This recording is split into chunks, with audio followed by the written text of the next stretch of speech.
Hey, we want to welcome American Shooters as the newest gun shop in San Diego and Gun Owners Radio's newest show sponsor.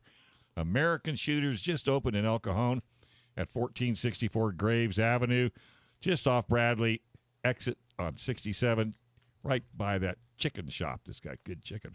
Yeah, Greek chicken. Yeah, and if you're looking for a great gun shop for any of your firearm needs, you need to go visit Mark Halcon. Mark has been in the guns his whole life, and his team is so professional and will help you out, and that's at American Shooters. They have a great selection of new, used, and consigned firearms. That's American Shooter at 1464 Graves Avenue, right off Bradley's exit in El Cajon. All right, Michael, what do we got today? We got all kinds of cool stuff. We're going to talk to John Dillon here in 2 seconds. He's on the line. He's going to talk about a court case. But let's see. We got a whole panel of people here. So let's just go. We got, of course, Joe Dramisi. How's it going, man? Yes, you do. It's going well. And Dustin, who are you from? Dustin with Red, White, and Badass Brew. Nice. There you go. And then, of course, the lovely Desi. How are you? Hello, hello. From Not Me here in San Diego. And then Action Jackson. What's up, man? Doing well. Excellent. All right. Okay, so we're going to talk to everybody throughout the show. It's going to be a jam-packed show. But first off, there was a huge court case, or I should say a decision that happened this past week. And we wanted to I'll be getting a ton of questions. I don't know if you guys heard. You guys all, you know what I'm talking about, the Duncan case that has to do with the magazines? Everybody hear what happened there? Yep. Okay.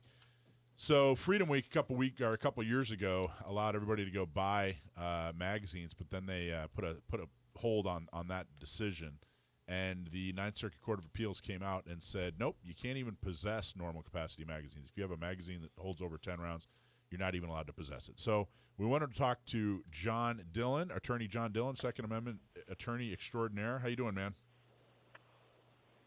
Hey, how's it going, guys? Good. Fantastic. So talk to us about the decision. You want to give us a little context first?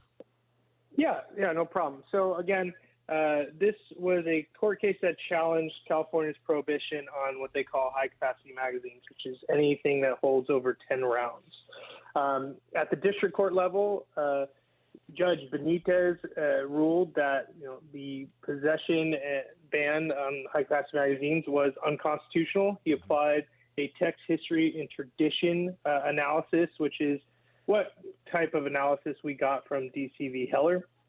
And he ruled that it was unconstitutional.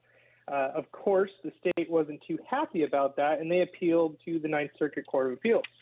Now, in what was a major win at the time, and still considered a major win, the plaintiffs won again at the Ninth Circuit Court of Appeals in front of a 3-judge panel, where they affirmed the district court's decision and said, yeah, you're right, this is an unconstitutional law, and people should have the right to have more than 10 rounds in a magazine. And the Court of Appeals, they basically said, hey, look, if you look at the Heller decision, then they weren't making a personal judgment. They weren't saying, hey, I personally believe. They were saying, yep, according to Heller versus D.C., you can't ban magazines, right? Is that, of course, boiling it down to like 2 sentences. I'm paraphrasing. Yeah. You just paraphrased my paraphrase. So, yes, yeah. I'm paraphrasing, and but that's basically what they said, right? Yeah, you paraphrased about a 140-page decision right there, but it works. It really does. And that's the funny thing about this. This text, history, and tradition analysis, the one that the Ninth District Court used and the Ninth Circuit 3-judge panel used, that's the one that we got from Heller. This tiered scrutiny balancing test that gets employed in the Ninth Circuit a lot of times and was employed in this en banc decision that we got, that's the test that's entirely made up. There's nothing in Heller that would say this is how you do these types of analysis. This is how Second Amendment cases are determined. That's the funniest part about it.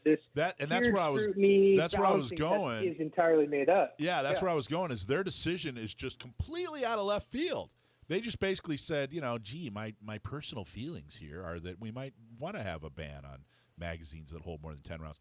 It's almost like, from a legal perspective, I'm not an attorney, and I didn't stay at a Holiday Inn Express last night. But you're an attorney. I mean, from a legal perspective, it's totally ridiculous what they did. I mean, it's like zero shaky ground, zero legal perspective. It was absolutely ridiculous, right?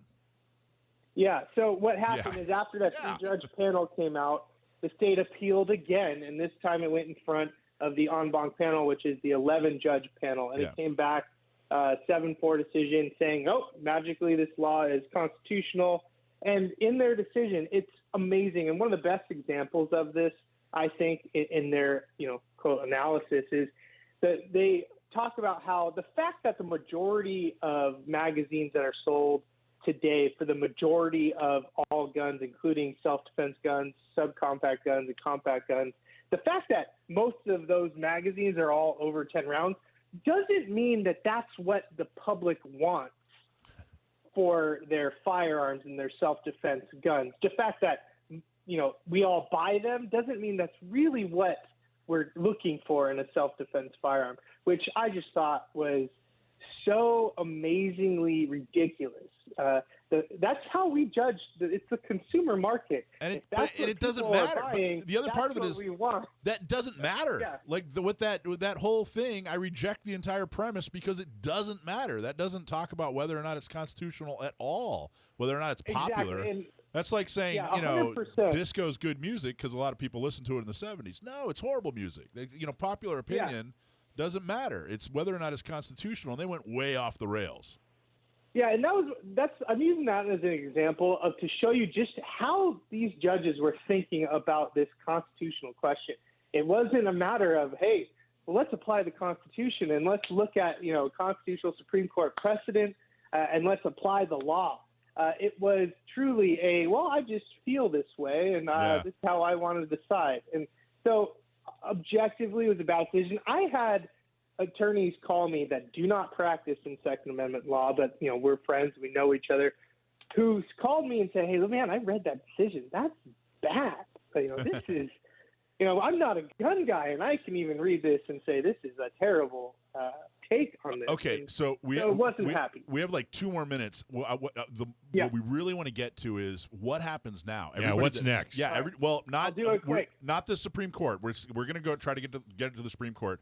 But what we need to know is people who have a magazine that holds more than 10 rounds. They have that in their possession right now.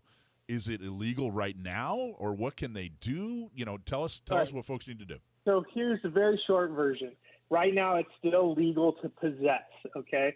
But the Ninth Circuit is remanding the case back down to the district court to issue, a new decision, basically.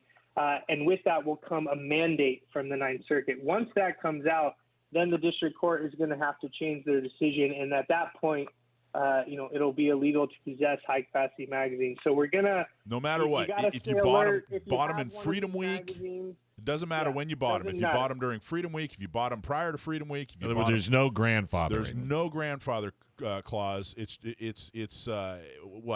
30, 60 days from now when the court issues its mandate, then boom, if you possess magazines that hold more than 10 rounds in California, you're potentially a felon, right? Yeah, so overnight it can change. So anyone who bought a high-capacity magazine during Freedom Week, anyone who legally owned a high-capacity magazine before this new law went into effect banning possession, you need to pay attention and stay up to date on what this court's doing and when this mandate goes out and when the new decision comes out and is finalized, because it quite literally can if it goes the worst way, overnight you can all have illegal contraband, basically. Yeah. So you want to make sure you're staying on top. Raise your hand if you're about to be a felon. Hey, is the city going to buy them back? Hey, John, is the city going to buy them back? No, I'll tell you this. So without saying too much, I worked with a number of magazine manufacturers and distributors during Freedom Week, letting them know what was legal, what wasn't. There were so many magazines sold. It is amazing. So this is going to affect millions. It really is. Well, keep defunding the police. That way you'll be able to hang on to them anyway. I guess that's one benefit. Thanks, John. Thanks for watching this clip from Gun Owners Radio. You can watch us live every Sunday from 4 to 6 p.m. California time, right here on our YouTube channel, or if you're in the San Diego area, you can listen to us on 1170 a.m.